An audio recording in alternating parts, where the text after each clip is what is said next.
Davis once told Nuke LaLoosh, sometimes you win, sometimes you lose, and sometimes it rains. And today, it did not rain, and the Cubs did not win. So that means one thing.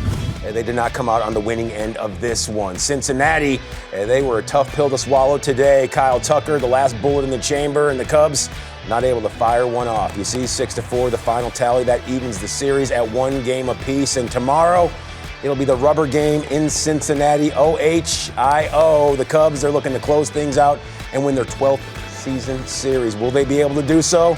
Only time will tell. But until then, let's get ready to roll. This is Cubs Postgame Live, presented by Yuengling, America's oldest brewery. I'm Cole Wright. There's a 16-year big league veteran, Ryan Dempster.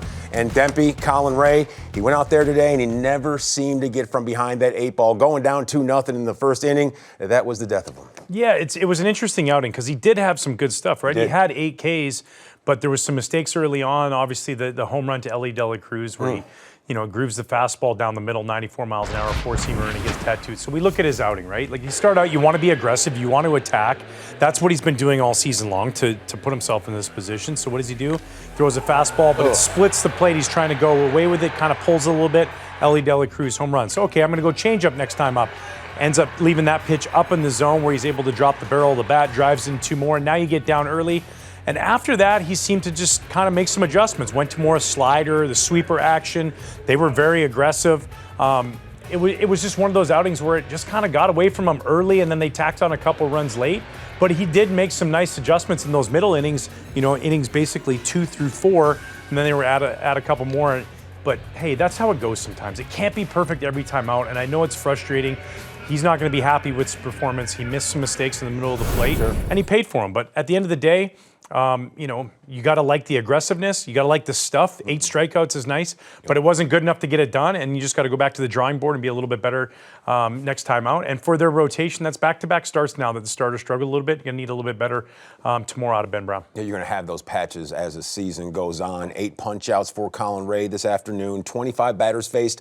21 of them saw first pitch strikes. If there's one thing positive that you take away from that one, it's his ability to be in that zone, though. Yeah, no, absolutely. And listen, that's what I was saying. There was a lot of positive things out of today that happened, and one of those things is the aggressiveness.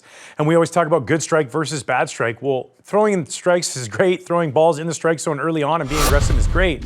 But when you're missing middle of the plate and not necessarily corners or thirds, he was splitting the plate with a lot of those pitches. Some of those changes were up in the zone, and that ultimately led to base runners. It led to traffic, and then it led to a 2-run home run and a couple base hits with runners in scoring position. And then he got out-dueled by the guy across the way. Andrew Abbott was really good for them today.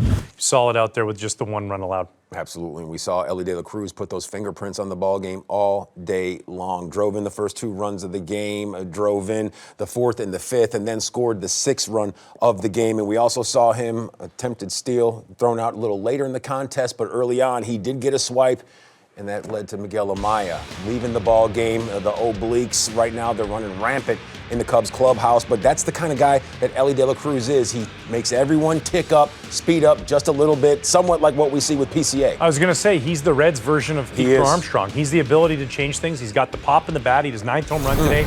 He's got 17 stolen bases. Up the middle on defense, he's got that electric arm, covers a lot of ground. So he's a special ball player. He's their remote stopper. He's the guy on their team that everybody comes to the ballpark to watch. He can change it in many different facets of the game, whether that's at the plate, on the base pass, or defensively. So, and today he showed those tools off, and ultimately was a big reason why, driving in 4, scoring a couple runs, going out there stealing bases. He did everything for the Reds today offensively, and a big reason why they won the game. Yeah, sped Miguel Amaya up a tick. How about that? You never want to see that. Bradley Todd Photography, keep taking those pics. Who is this oblique? And why does he hate us so much? That is an injury, as we've said, is running rampant right now with this Cubs ball club. And for Miguelito to potentially go down, this could be a huge setback. What do you say? Yeah, obliques are the worst because you have to be back, right? You have to be back and 100% from them. And I think that's the biggest thing is you can't rush them. You got to make sure you take their time, especially somebody out of the catcher's position who's moving around so much, right? You just move one way real quick or another way real quick. You're coming up, you're throwing, you're bouncing around back there. So it's a different thing. And you see right here, this ball, he just obviously just tweaks that muscle. And now you got to come out. Hopefully they caught it early. Maybe this is a case where it's a little bit of a cramp as well. But it's unfortunate. It's not just the Cubs, by the way. This is something that's run rampant all around baseball. I don't know if that's because of all the explosive movements we use, both with hitting and with pitching.